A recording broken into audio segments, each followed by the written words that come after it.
வேர்க்கடலை அல்வா எப்படி செய்கிறதுன்னு பார்க்கலாம். அதுக்கு நான் 1 கப்பு வேர்க்கடலை, பச்சை வேர்க்கடலை எடுத்து நல்லா வறுத்துக்கிறேன். வறுத்து தோல் நீக்கிட்டு அதோட 2 ஏலக்காய் சேர்த்து நம்ம அரைச்சிக்கலாம்.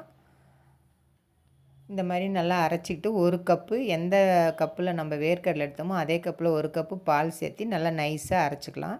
இப்போ அடுத்து ஸ்டவ்வில் ஒரு கடாயை வச்சு 3 ஸ்பூன் நெய் விட்டு முந்திரி பாதாம் வறுத்துக்கிட்டு வேறு தட்டில் மாற்றிக்கிட்டு, அடுத்தது எள்ளும் பூசணி விதையும் வறுத்துக்கலாம். இப்போ அதே கடாயில் நெய் 1 ஸ்பூன் விட்டு நம்ம அரைச்சி வச்ச வேர்க்கடலையும் சேர்த்து 1 கப்பு நாட்டு சர்க்கரை சேர்த்து கொஞ்சமாக 1 பிஞ்சு உப்பு, 1 டேபிள் ஸ்பூன் நெய் சேர்த்து நல்லா கலந்துக்கலாம்.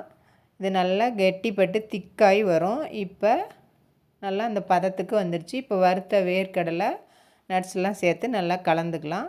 இப்போ நம்மளுடைய வேர்க்கடலை அல்வா ரெடி ஆயிடுச்சு. நீங்களும் இதே மாதிரி செஞ்சு பாருங்கள், ரொம்ப டேஸ்ட்டாக இருக்கும்.